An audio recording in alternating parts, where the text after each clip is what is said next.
Bienvenidos al canal de YouTube de Ediciones Radio.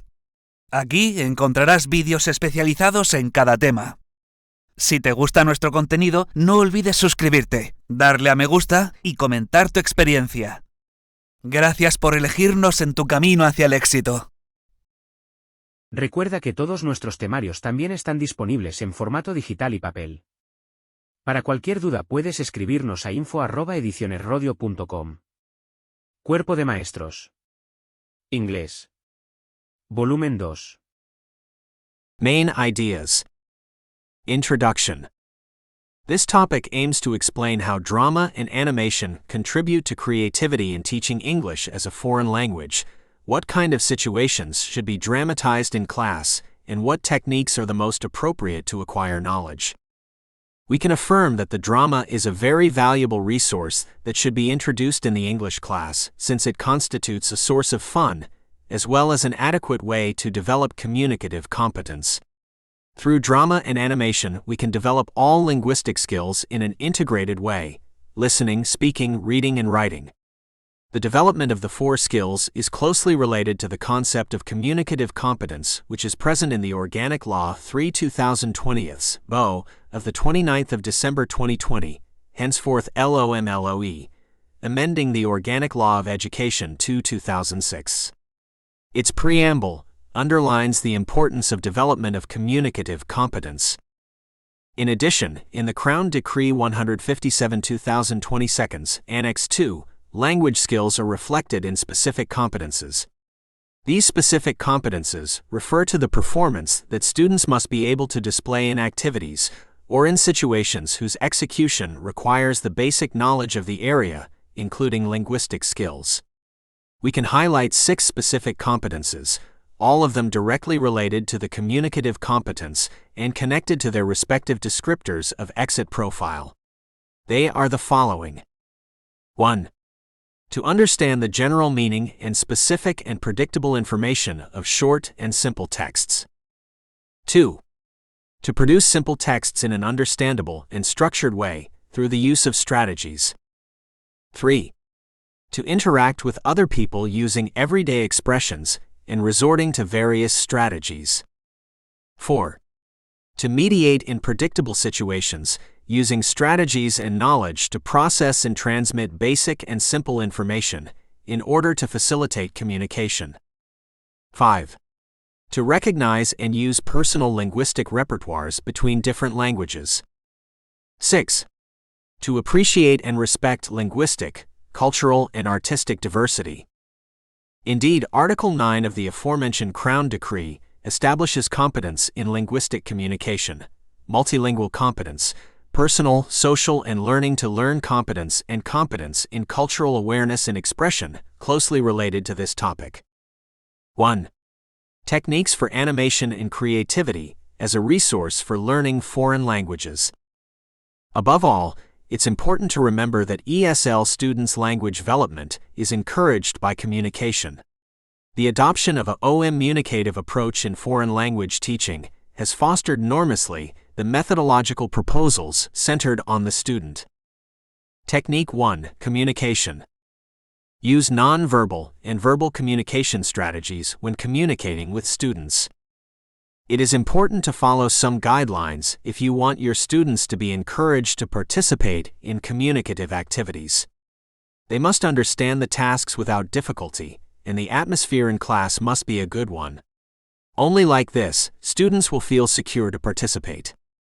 Remember the following non-verbal strategies: hand signals, object labels, pictures, actions, facial expressions, bilingual or picture dictionaries. These stand in contrast to verbal strategies. Face students when speaking. Be confident about what to say. Speak at a slower rate. Pronounce words normally.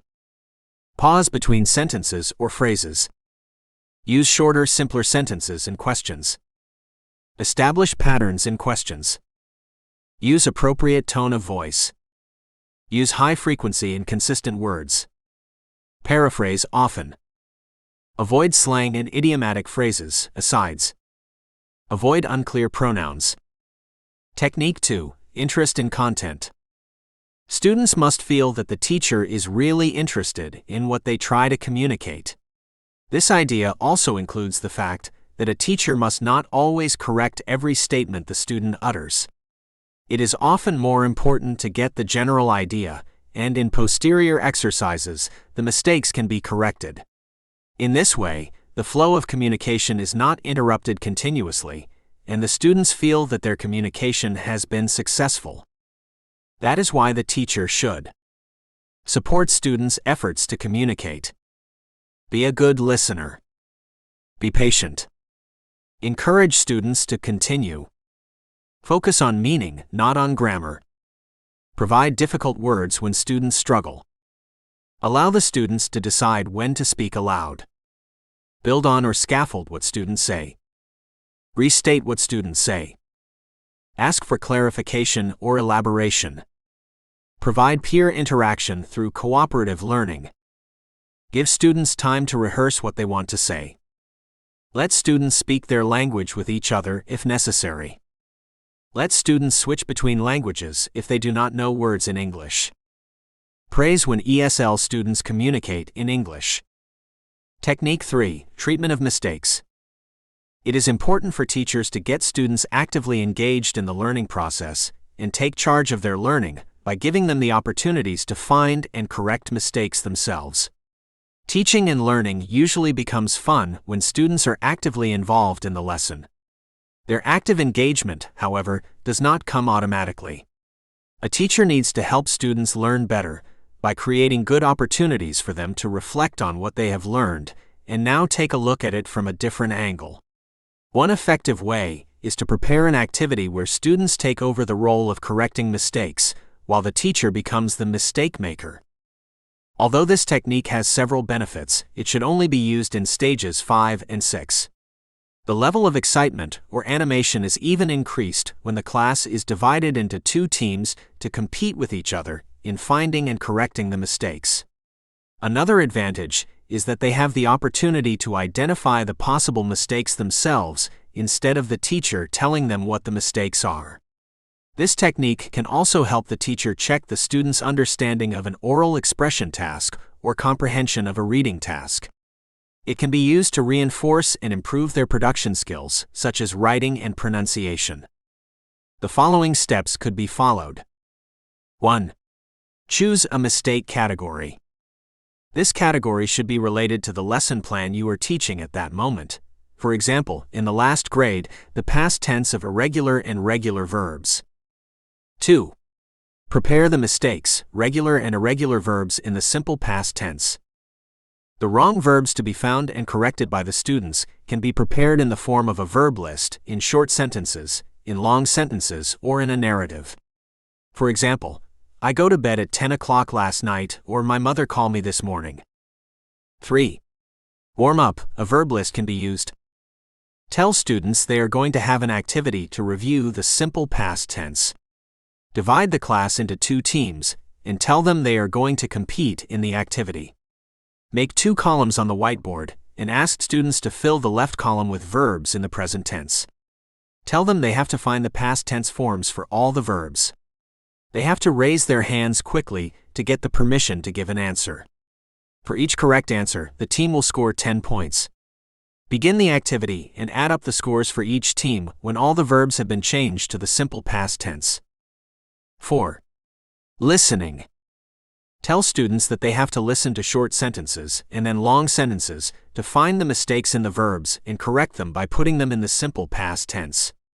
Students have to raise their hands quickly to get the permission to give an answer. For each correct answer, the team will score 10 points. Keep scores and add them up after all sentences have been read and corrected. 5. Listen and write. Tell students they are going to listen to a short narrative and write down the verbs they think are wrong. Read the narrative at a normal speed once. Read it again if necessary. They have to raise their hands quickly to get the permission to give an answer. Ask them to say out loud the wrong verbs they heard and the correction as well. Keep scores and add them up when all the verbs have been corrected. This last example is a simple technique, but it is very effective in getting students' attention and participation. Just as effective are drama techniques, which are explained in the following. 2. Dramatization of everyday situations, stories, characters, jokes, and so on. In the first place, we would like to distinguish between the different terms related to this item. In a role play, students take on the role of another person, a classmate, a waiter, a shop assistant, etc. Often the situation is given, e.g., you are in a shop. Buy some tomatoes, and perhaps some ideas of what to say. Role play is popular in foreign language learning classrooms for a number of reasons. Students of this age find it fun, and quiet students are often found to speak more openly in a role. In a role play, students are encouraged to use communication creatively and imaginatively, and they get an opportunity to use language from outside the classroom. When applying role plays, the teacher should keep in mind the following. The success of every role play depends on the students knowing exactly what they have to do. The students have to know the role they are going to play, some language they can use, and some ideas for content. In general, role plays work best in groups of maximum 3 to 4. Students can prepare either in their groups for the role play, that is, one student for each character, or in character groups, that is, in small groups all the shop assistants, for example, prepare what they will say. They then join with the other students to perform the role play. Sometimes it is better to let the pupils use role cards to help them remember what they have to say. In other situations, it may be recommendable to have them memorize their parts. As a role play is based on everyday situations, if they can use some realia, real items, from an English-speaking country, these will make the role play more fun. E.g., real menus, real bus or train timetables, real plastic English or American money, etc. Younger students often like to have props, for instance handbags, shopping bags, purses, etc. During the preparation stage, the role of the teacher is to circulate, answering questions, checking that everyone understands, and making suggestions. The students may need to use some checking and communication phrases. Sorry? Could you say that again, please? What do you mean? What's the word for? During the role play itself, the teacher should listen and write notes about points which can be corrected or explained later. If a student gets stuck, indicate to the others to help in any way they can. The students who are listening to the role play can also take down their own comments. In that way, all the students participate. After the role play, the teacher should put general points, errors, and mistakes on the board to avoid embarrassing individual students. Sometimes it is a good idea to record the role play so that you and the students can hear it again later, to focus on pronunciation and other mistakes. On the other hand, drama can be used as a tool for education. There are many forms of educational drama which all share one common goal: to create awareness or an understanding of an idea or issue. They are not usually thought for the students to perform, but the pupils are thought to watch the performance. Pantomime is a kind of drama that makes use of stories that follow in the tradition of fables and folk tales.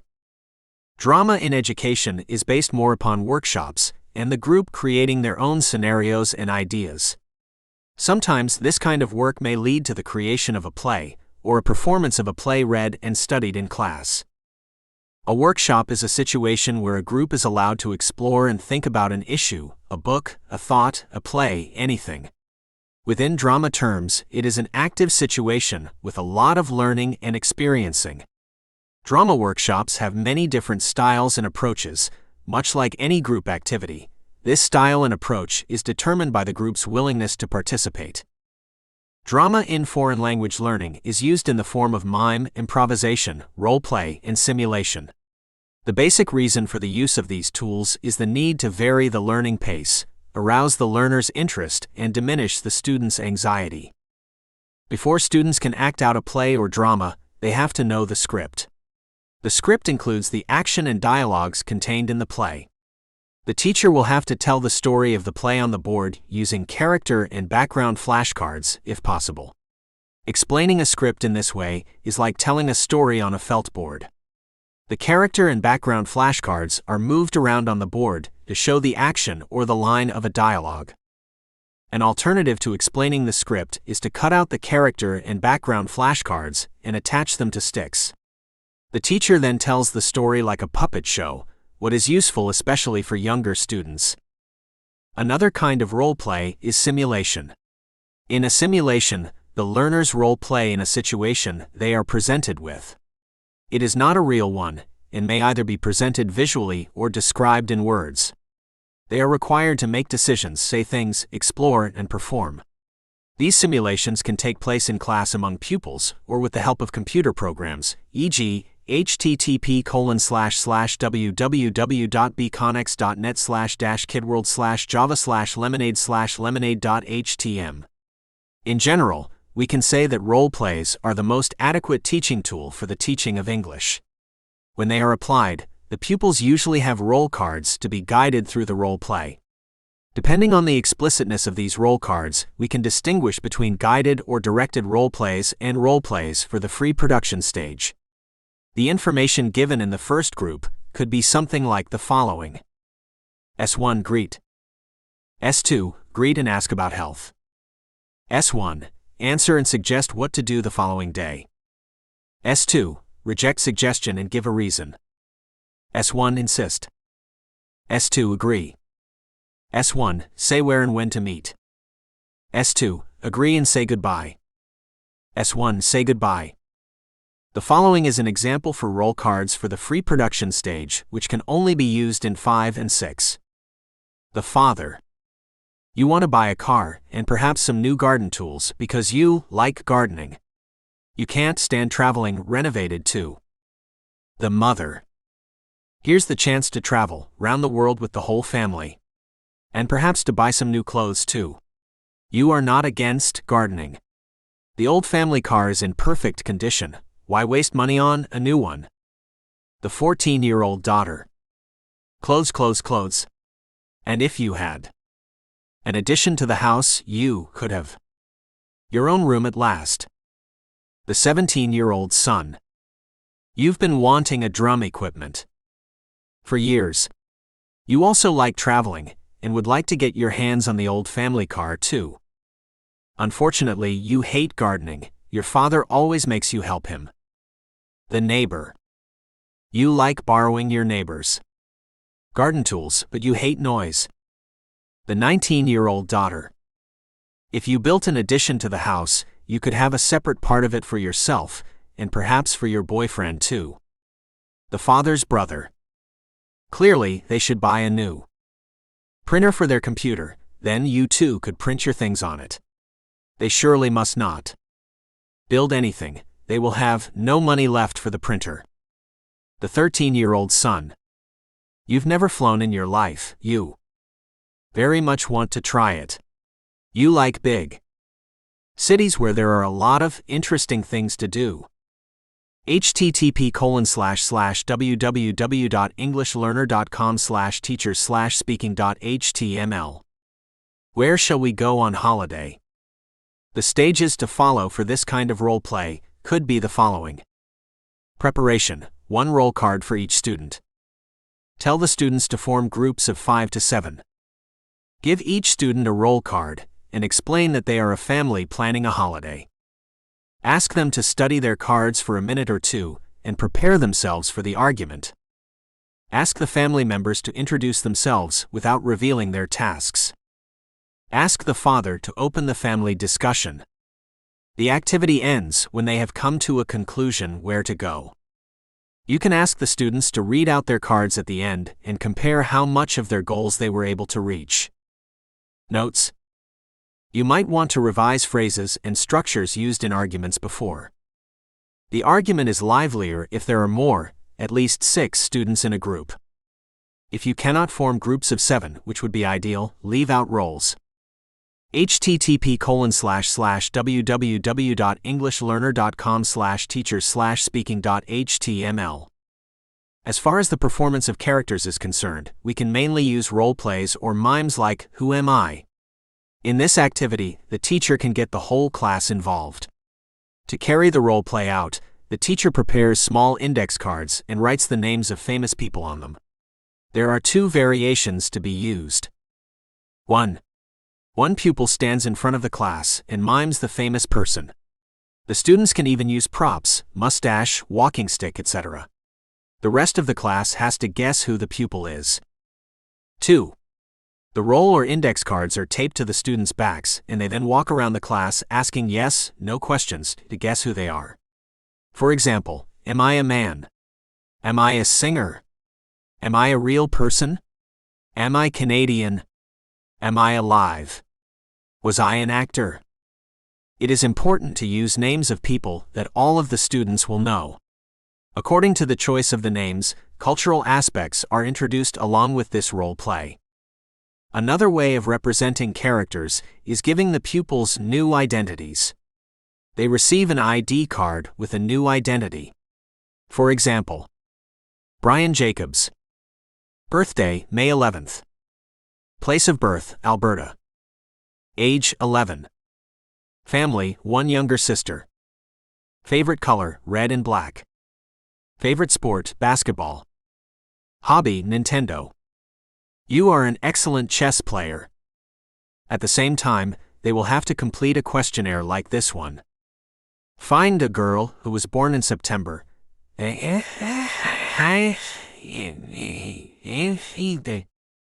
Find an only child who was not born in Canada. Find someone who likes reading and skiing. Find two persons with the same birthday. http://www.geocities.com/enchanted-forest/fountain/2131/funidea.html. They then circulate in the classroom asking and answering questions, which allow them to complete an answer sheet using these new identities. To conclude with this section, we are going to refer to the humor performance of jokes. It is very difficult to use jokes in class because English and Spanish differ a lot. Once we have translated a joke, it is no longer funny. Nevertheless, we propose the following activity to work with jokes. Tell a joke. Ask the students to think of a joke that they know in their own language. Tell them to try to translate it. Note, it may not be funny in its translated form, but the students may have fun trying to do the translation. Then tell the students a joke yourself. For example, 3 men went into a store. The first man asked for 4 bars of chocolate. The storekeeper had to get on a step ladder to take these off the top shelf in the store, because that was where all of the chocolate was kept. He then handed the man the 4 bars. The next man asked if he could have 4 bars of chocolate as well, and so to save time the storekeeper asked the last man, "Do you want 4 bars too?" "No," replied the last man. The storekeeper got out the step ladder again and went to the top shelf. He then climbed all the way down the step ladder again and gave the man the 4 bars. He then asked the last man, "How can I help you?" and the last man replied, "I would like 3 bars of chocolate, please." Then tell the students that they are going to tell jokes in English themselves. Explain that they will each receive either a question or an answer, which when matched will be a funny joke. You may want to prepare the students for this activity by pre-teaching some words that the students may not know: hen, centipede, sword, to cross, etc. Look at the jokes and add any words to the above list that you think the students need to know. They can use their dictionaries to check any unknown words once they have their strips. Hand out 1 strip to each student, either a question or an answer. Tell them to mingle and read what they have on their strips to each other. They should try to complete the jokes. At the end, ask the students to read out the jokes in front of the whole class. How do monsters count to 15? On their fingers. Do men always snore? Only when they're asleep. Adapted from www.7.eslclub.com. Nearly all of the techniques and samples described so far are based on creativity. In the following, we are going to analyze different aspects of group work and creativity. 3. Group work for creative tasks. In the first place, it might be necessary to try to define the term creativity. Creativity, or creativeness, is a mental process involving the generation of new ideas or concepts, or new associations between existing ideas or concepts. From a scientific point of view, the products of creative thought are usually considered to have both originality and appropriateness. An alternative, more everyday conception of creativity is that it is simply the act of making something new. Although a simple phenomenon, it is quite complex. Unlike many phenomena in science, there is no single authoritative perspective or definition of creativity. Unlike many phenomena in psychology, there is no standardized measurement technique. Creativity has been attributed variously to divine intervention, cognitive processes, the social environment, personality, and chance. It has been associated with genius, mental illness, and humor. Some say it is a trait we are born with. Others say it can be taught with the application of simple techniques. Generally, most creativity techniques use associations between the goal or the problem, the current state, which may be an imperfect solution to the problem, and some stimulus, possibly selected randomly. There is an analogy between many creativity techniques and methods of evolutionary computation, a subfield of artificial intelligence. In problem-solving contexts, the random word creativity technique is perhaps the simplest method. A person confronted with a problem is presented with a randomly generated word, in the hopes of a solution arising from any associations between the word and the problem. A random image, sound, or article can be used instead of a random word as a kind of creativity provocation. According to the curriculum, creativity is also present in Spanish educational legislation. The LOMLOE, in its preamble, mentions the following: a daily time should be devoted to reading, and it is established that reading comprehension, oral and written expression, artistic creation, audiovisual communication, digital competence, the promotion of creativity and of the scientific spirit will be worked in all the areas of primary education. In addition, in the Crown Decree 157/2022, Article 6, Pedagogical Principles, Section 3, it is mentioned that the promotion of creativity will be worked on in all areas. Besides improving our pupils' creativity, group work can be used to complete assignments, to give feedback, etc. Group work and cooperative learning are considered powerful tools which enhance creative problem-solving skills, aid in the retention of information, foster positive social skills necessary for teaching, encourage learners to rely on their own skills and see others as valuable resources. The advantages of group work can be summarized like this. 1. Pupils can usually get a lot more done in a shorter amount of time. One advantage of working in groups is that a problem can be solved faster and easier. Besides, long tasks will not get boring and students will feel more successful. Working in a group allows pupils to think as one and help others become unstuck. Working with others provides the ability to complete larger projects or tasks that one student could not do by him/herself without a significant amount of time. 2. Each member of the group has something unique to contribute. One of the biggest advantages of working in a group is having other pupils' ideas pooled together. When it comes to solving a problem, the other group members may be able to think of things that one individual may not have on his/her own. Listening to another person's ideas helps pupils to broaden their minds and horizons. 3. Pupils are able to learn more and truly understand things better. Pupils are able to grasp knowledge more when there is interaction involved. If they get the opportunity to explain things to someone else, they will learn the material even better. The best way to know that you understand a concept is to be able to explain it to others. Someone might know something that someone else did not, and they could teach it to each other. When pupils work alone, they always question everything they do. But when they are in groups, they have reassurance and start to trust their own thoughts. Students learn a lot from others. They are exposed to different perspectives, and others can explain things in a different way. Everyone has strengths and weaknesses. By observing others, hopefully pupils can learn from one another. People have all had different experiences in life and come from different backgrounds, which give them all certain knowledge that not all people possess. Many times, group members motivate each other and push every member in the group to equally participate in the assigned task. 4. Students can relate to one another more easily than to a teacher. They are all in the same boat, and sometimes it is nice to work with someone who has something in common. If pupils have a question, someone in the group can usually answer it. This is helpful because pupils do not have to ask the teacher. Another advantage of group work is that some people learn better through peer education. Some students may find it beneficial to have other students help them. At times, it is much easier to understand a concept when it is explained by one of the peers than to have it explained again by the teacher. This is because peers are usually at the same level of thought and can explain things in more general terms. In a large class, the teacher may not be able to answer all questions. 5. Group work makes the task more fun. Pupils can make new friends and have fun because a group creates a comfort zone. When pupils are more comfortable, they are more able to concentrate and learn at a more efficient level. 6.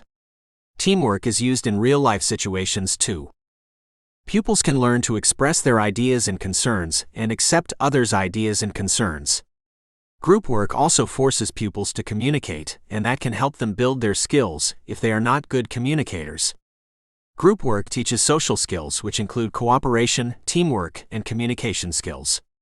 It is learned to work together to achieve a common goal and how to problem solve together. The following can be considered disadvantages of group work. 1. Some people need to learn at different speed. It seems that while working in a group, someone may be either slowed down or forced to catch up faster than he would like to. Some groups may go too fast for one person and that person feels lost, so he just copies. 2. Someone may try to be the leader. Someone may try to take over the group and dictate what everyone has to do. Maybe not all people are given an equal voice in a group. If there is a strong leader, some people may end up feeling overlooked or unappreciated. Dominating or conflicting personalities could interfere with each individual's chance to fully participate. 3. Quiet people may feel uncomfortable. More quiet people may not feel comfortable expressing themselves and their ideas with a group. In this case, they are more comfortable talking to the teacher one-to-one. It can be said that this could still be a good thing, because the person that is afraid to talk will have a bigger chance to talk in the group. It is very easy for a person to stay in the background and never really contribute anything to the group. For this reason, these people may be better off working alone than in a group.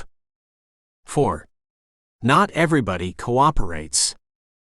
If one pupil is the only one in the group who is willing to do the work, and the rest of the people just sit back and watch, it can get very frustrating. If one tries to give the others things to do and help them get involved in the group, their lack of motivation may produce poor quality work. Some group members may not contribute to the activity, therefore one or two people end up doing all the work. 5. Some students do not make any effort. Instead of working together, certain people will just copy answers and never really understand the concept or problem being worked on. They are punishing themselves by not learning what should be learned. 6. The time spent talking about irrelevant topics. The freedom to talk often greatly reduces the efficiency of group work. As soon as pupils are set free to begin the task or project, the uncontrollable temptation to talk about plans for the weekend or what happened last weekend. In the following, we are going to consider group and pair work to improve communication. The success of communicative pair and group work activities is almost always determined by the work the teacher does before the students begin the activity itself. This includes both what is done by the teacher before the class starts and what is done in class to set up the task. One of the questions teachers should ask themselves is what type of groupings will be appropriate and how the classroom should be organized. Would the activity work best with students in pairs or groups? Should they be seated or standing? Should they be facing each other or not? Once the teacher is in the classroom, the process of preparing the students for the activity begins. The following stages might be helpful. Set the scene and generate interest. For example, this might be the moment to introduce a personal anecdote related to the group activity. It is also important to make sure students know where they will be talking, who they will be talking to, and why they will be talking. Sample preparatory task. If the teacher has decided to allow planning time, it might be worth demonstrating how this time is to be used. For example, the teacher might begin creating a list of suggestions. Student preparation time. The students write while the teacher monitors. To present the group or pair work, we should apply the following steps. TS, teacher and student. ST, student and teacher. SS, student and student. The presentation and sample production of the task is perhaps the most crucial element for successful group activities. It can be used to show target language in action and elicit relevant language, to clarify, illustrate the requirements or the objective of the task, to add useful, necessary conversational structures, to highlight the type of conversational framework needed, to identify potential problem areas, to build student confidence. In conclusion, we can state that group work came into the standard EFL teaching repertoire with communicative methodologies in the 1970s. At that time, studies of contemporary foreign language classes revealed that as much as 80% of lesson time consisted of the teacher talking to the students. In a class of 30 students, it is evident that the learner hardly got a chance to practice the language. Teacher talking time (TTT) became taboo and ways were devised to. Besides, group work favors creativity, above all in problem-solving tasks. Group work was thus introduced into the EFL repertoire to solve a particular problem. Group work made it possible for the teacher to devote more time to the student's oral production, which perhaps before had not been a priority of the foreign language classroom. Instead of being dependent on the teacher, students get used to helping and learning from each other. Meanwhile, the teacher is left free to monitor progress and give help, advice and encouragement where and when it is needed. Besides, slow learners can be helped individually. Whole class discussion and group work can go hand in hand. After a session of group work, a whole class feedback phase will give cohesion to the learning process. Ideally, the group work that has gone before will ensure that everyone has something to say, and also a reason for listening. Having rehearsed in a more intimate context beforehand, students may face the whole class with more confidence in their ability to handle the target language. Dealing with group work demands much tact and sensitivity. The teacher may have to decide whether to stay in the background, to allow the students to make their own discoveries about the language and the best way to learn it or not, following the Universal Design for Learning (UDL) principles, which refer to the possibility that students acquire knowledge and skills through different ways. Groups may be of mixed ability, so the more able language learners help the weaker ones, or same ability groups be preferable, so that faster learners can progress at their own pace, while the teacher gives extra help to individual learners in the slower groups. Like any kind of praxis, group work can lose its meaning if it is handled in an automatic and unthinking way. It was developed under particular circumstances to solve a particular problem, and it is not better than any other technique. No technique is the solution to all our teaching problems, and its value should be reviewed from time to time. Badly handled group work can be as damaging for the learning process as any other inappropriate technique. We have seen that the main teacher's role during group work is the one of a monitor. Other roles will be described in the next section. 4. Teachers' roles. In the following, we are going to describe the different teachers' roles. With a communicative approach suggested, for example, in the Common European Framework of Reference for Languages, the CEFRL, and under a constructivist perspective, the role of the teacher is not reduced to presenter. There is a multiplication of roles. We have tried to gather as many terms as possible to cover a wide number of authors who refer to teachers' roles. In many cases, we only offer one example for each role. This at no means implies that there are not more. Researcher. Before starting the activity, the teacher must investigate about the student's knowledge concerning the center of interest of the task. It may even be necessary to gather information about the theme before starting the exercise. Organizer. The teacher usually organizes the grouping and the activity. When organizing groups, we must respect the students' opinions and the aims we want to reach with the task. Usually, it is easiest to ask students who sit next to each other to work together. Occasionally, we might want to change this routine, then we can ask them to work with the student behind. When doing information gap exercises, we can use the so-called tango pairs.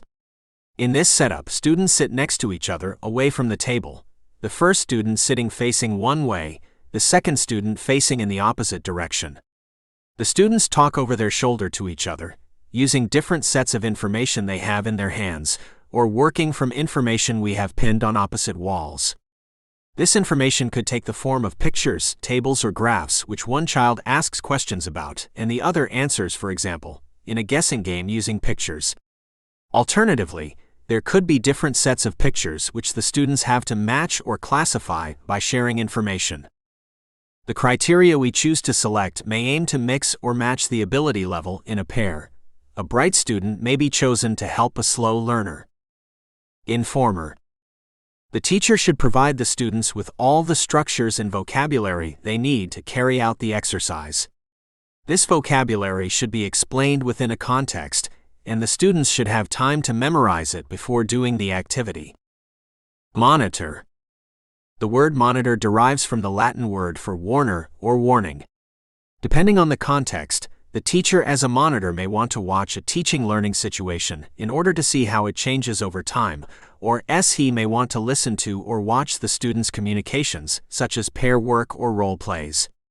In the British school system, a monitor can also refer to a hall monitor, a person who patrols the hall of a school, or a prefect, empowered schoolboy or schoolgirl, especially in public schools. Controller. During the activity, it is convenient for the teacher to note down the mistakes the students make and the frequency with which these mistakes turn up. As well as this, the teacher must control the amount of mother tongue used. This should be little or none. To avoid the usage of the native language, students should manage the classroom language very well, and they should have clear instructions as to behavior in class. Prompter. The teacher should help students if they do not know how to do the exercise. This help may consist in simply explaining the task again, or in the provision of a necessary structure or vocabulary. If the teacher provides vocabulary or structures, he should write them on the blackboard, so that the rest of the class will be able to copy them after the task, and the whole class will thus have received the same information. Motivate. To motivate students, there is one important point of view. During the task, the teacher should never over-evaluate mistakes or correct everything that is not correct.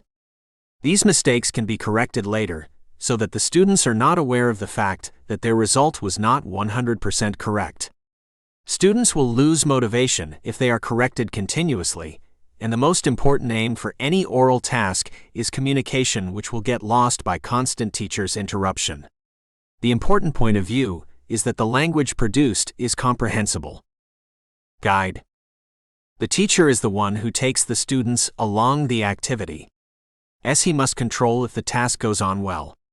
The exercise chosen may be too long and students will become bored. In this case, we should stop and move on to a different task. Another possibility is that the task is too difficult and the teacher has to guide too much. Then he should interrupt the activity and take it up again once the students have acquired the necessary knowledge. Participant.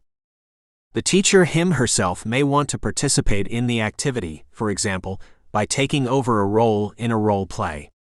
This function has some advantages. It is fun for the students to see the teacher as one student more. Besides, it makes it possible to give them good pronunciation models. Corrector. As mentioned before, during the task, the teacher will only correct those mistakes that are considered serious and the ones that make communication impossible. The seriousness of a mistake depends on what we are teaching at the moment. Suppose we find the following situation. We are teaching the present simple tense. That means that our students should manage the present continuous tense, which is taught before the present simple, correctly, but some students make mistakes when applying this tense. They are expected to make mistakes when applying the simple present as they are in the practice stage, but they should manage the present continuous tense without mistakes. Assessor, evaluator. There are different points of view which should be evaluated once the task is over: the student's success, the activity itself, the obtained aims, and the teacher's own intervention. The present topic must be embedded in the Crown Decree and in Spanish educational legislation in general. To do so, we should keep in mind that in any situation the 4 skills: listening, speaking, writing, and reading should be taught together. That means in one lesson students should practice all the skills. That does not imply that in some lessons one of the skills will be predominant. If we start teaching a new topic, the listening and speaking skills will be practiced before the reading and writing skills. Practicing the 4 skills is necessary because of the advantages and aspects we describe in the following. Input goes before output. That means that students have to listen to new words before they will be asked to pronounce them, and they will have to read structures before they will be asked to write them. In terms of skills, we can say that listening comes before speaking and reading before writing. Realism. The situations in which we practice the 4 skills must be connected with our pupils' lives, customs, and experiences. The pupils will not be motivated to participate in situations which refer, for instance, to business meetings. Variety. The topics you present should belong to a great variety of semantic fields so that the students acquire a wide range of vocabulary and structures. Confidence. The atmosphere in class should be good enough for the students to feel confident to express themselves. They must also feel confident as far as usage of structures and vocabulary are concerned. As far as key competences are concerned, this topic could be related above all to 3 competences: personal, social, and learning to learn competence, competence in linguistic communication, and multilingual competence. All these key competences are reflected in the Crown Decree 157/2022 of March 1, Article 9. 1. Techniques for animation and creativity as a resource for learning foreign languages. Above all, it is important to remember that ESL students' language development is encouraged by communication. Technique 1. Use non-verbal and verbal communication strategies when communicating with students. Technique 2. Students must feel that the teacher is really interested in what they try to communicate. This idea also includes the fact that a teacher must not always correct every statement the student utters.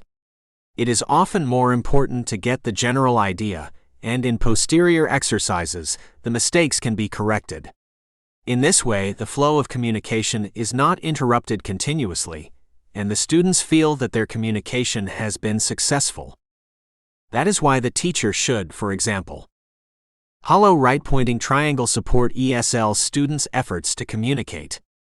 Hollow right pointing triangle be a good listener. Hollow right pointing triangle be patient. Hollow right pointing triangle encourage students to continue. Hollow right pointing triangle focus on meaning, not on grammar. Technique 3. It is important for teachers to get students actively engaged in the learning process and take charge of their learning by giving them the opportunities to find and correct mistakes themselves. Teaching and learning usually becomes fun when students are actively involved in the lesson. Their active engagement, however, does not come automatically. A teacher needs to help students learn better by creating good opportunities for them to reflect on what they have learned and now take a look at it from a different angle. One effective way is to prepare an activity where students take over the role of correcting mistakes, while the teacher becomes the mistake maker. 2. Dramatization of everyday situations, stories, characters, jokes, and so on. In the first place, we would like to distinguish between the different terms related to this item. In a role play, students take on the role of another person, a classmate, a waiter, a shop assistant, etc. Often the situation is given, e.g., you are in a shop. Buy some tomatoes, and perhaps some ideas of what to say. Role play is popular in foreign language learning classrooms for a number of reasons. Students of this age find it fun, and quiet students are often found to speak more openly in a role. In a role play, students are encouraged to use communication creatively and imaginatively, and they get an opportunity to use language from outside the classroom. Drama can be used as a tool for education. There are many forms of educational drama which all share one common goal: to create awareness or an understanding of an idea or issue. They are not usually thought for the students to perform, but the pupils are thought to watch the performance. Pantomime is a kind of drama that makes use of stories that follow in the tradition of fables and folktales. Drama in foreign language learning is used in the form of mime, improvisation, role play, and simulation. The basic reason for the use of these tools is the need to vary the learning pace, arouse the learner's interest, and diminish the student's anxiety. The teacher can ask students to complete individual activities in those areas of language in which they most need practice. In general, we can say that role plays are the most adequate teaching tool for the teaching of English. When they are applied, the pupils usually have role cards to be guided through the role play. Depending on the explicitness of these role cards, we can distinguish between guided or directed role plays and role plays for the free production stage. 3. Group work for creative tasks. The advantages of group work can be summarized like this. 1. Pupils can usually get a lot more done in a shorter amount of time. 2. Each member of the group has something unique that he can contribute. 3. Pupils are able to learn more and truly understand things better. 4. Students can relate to one another more easily than to a teacher. 5. It makes the task more fun. 6. Teamwork is used in real-life situations too. The following can be considered disadvantages of group work. 1. Some people need to learn at different speed. 2. Someone may try to be the leader. 3. Quiet people may not feel comfortable. 4. Not everybody cooperates. 5. Some students do not make any effort. 6. The time spent talking about irrelevant topics. In conclusion, we can state that group work came into the standard EFL teaching repertoire with communicative methodologies in the 1970s. At that time, studies of contemporary foreign language classes revealed that as much as 80% of lesson time consisted of the teacher talking to the students. In a class of 30 students, it is evident that the learner hardly got a chance to practice the language. Teacher talking time, TTT, became taboo, and ways were devised to stamp it out and train the students to actually perform in the language they were learning. 4. Teachers' roles: researcher, organizer, informer, monitor, controller, prompter, motivator, guide, participant, corrector, assessor, evaluator,